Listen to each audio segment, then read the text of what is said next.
Donald ট্রাম্পকে blackmail করে ইরানে হামলা করিয়েছে নেতানিয়াহু। আর এই ব্ল্যাকমেইলের পেছনে ছিল এপস্টিন ফাইলস। ইরান হামলার শুরু থেকেই এই এপস্টিন ফাইলস নিয়ে ব্ল্যাকমেইলের কথা উঠলেও সম্প্রতি তা আরও জোরালো হয়েছে। আগের কোনো মার্কিন প্রেসিডেন্টকে ইরানে হামলা চালাতে ইসরায়েল রাজি করতে না পারলেও ট্রাম্পকে পেরেছে এই ফাইল দিয়ে ব্ল্যাকমেইল করেই। বেশ কিছু সাংবাদিক ও রাজনৈতিক বিশ্লেষক বলছেন, যুক্তরাষ্ট্রের ইরান হামলার পেছনে আসলে কোনো নিরাপত্তা ঝুঁকিই ছিল না, বরং ভিন্ন এক কৌশলে দেশটিতে হামলা করতে ট্রাম্পকে বাধ্য করেছেন ইসরায়েলের প্রধানমন্ত্রী নেতানিয়াহু। আসলেও কি তাই? 2025 সালের ডিসেম্বরে মার্কিন বিচার বিভাগে সংরক্ষিত এপস্টিন মামলার কিছু নথি জনসমক্ষে আসে, যেগুলোকে সাধারণভাবে এপস্টিন ফাইলস বলা হয়। ডিসেম্বরে প্রকাশ হওয়ার নথিগুলো খুবই সীমিত ছিল, কিন্তু 2026 সালের জানুয়ারিতে 30 লক্ষ পৃষ্ঠার এক বিশাল নথি প্রকাশ করে মার্কিন বিচার বিভাগ, যাতে ছিল 2000 ভিডিও, 1,80,000 ছবি সহ কুখ্যাত যৌন অপরাধী জেফরি এপস্টিনের বিরুদ্ধে নানান প্রমাণ।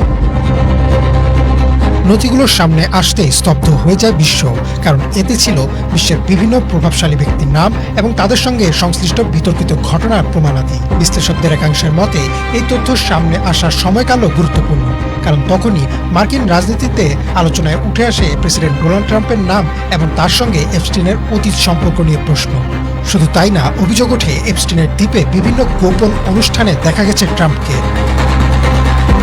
এপস্টিন ফাইল সামনে আসতে বিশ্ব পরিচিত হয় নতুন একটি রাজনৈতিক কৌশলের সাথে, যা হলো তথাকথিত কম্প্রোম্যাট।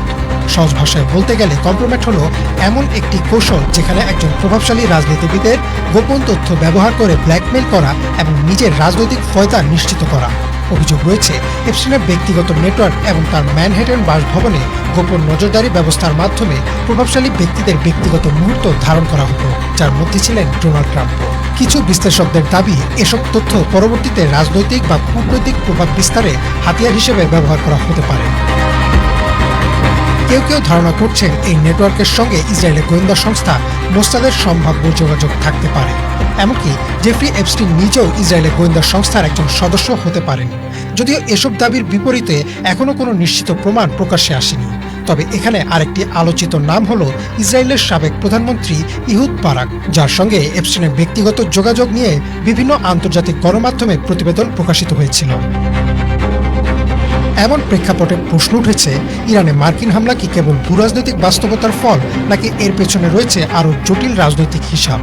ইতিহাসে বহুবার দেখা গেছে অভ্যন্তরীণ সংকট বা ব্যক্তিগত কেলেঙ্কারি থেকে জনদৃষ্টি সরাতে সরকারগুলো কখনো কখনো কঠোর বৈদেশিক পদক্ষেপ নেয়। কারণ ইরানে হামলার আগে এপস্টিন বিতর্ক নিয়ে বেশ বেকায়দায় ছিলেন ট্রাম্প। তাই অনেকেই ধারণা করছেন ব্যক্তিগত সমালোচনা, এমনকি ক্ষমতা হারানোর ভয় থেকেই ইস্যু পরিবর্তনের জন্য ইরানকে বেছে নিয়েছেন ট্রাম্প। আবার অনেক বিশ্লেষকের মতে এপস্টিন ফাইলে ট্রাম্পের বিষয়ে আরও নথি থাকতে পারে, যার ভয় দেখিয়ে ইসরায়েল ট্রাম্পের বাধ্য করেছে ইরানের যৌথ হামলা চালাতে। কারণ একা ইসরায়েলের পক্ষে ইরানে পূর্ণমাত্রা হামলা চালানোটা খুব সহজ ছিল না। অবশ্য এসব অভিযোগ ও বিশ্লেষণের অনেকটাই এখনও বিতর্কের পর্যায়ে রয়েছে। তবে বর্তমান বাস্তবতা হলো, আসলেও ঢাকা পড়ে গেছে এপস্টিন কেলেঙ্কারিতে ট্রাম্পের জড়িত থাকার ইস্যুটি। মাহমুদ, বাংলাভিশন।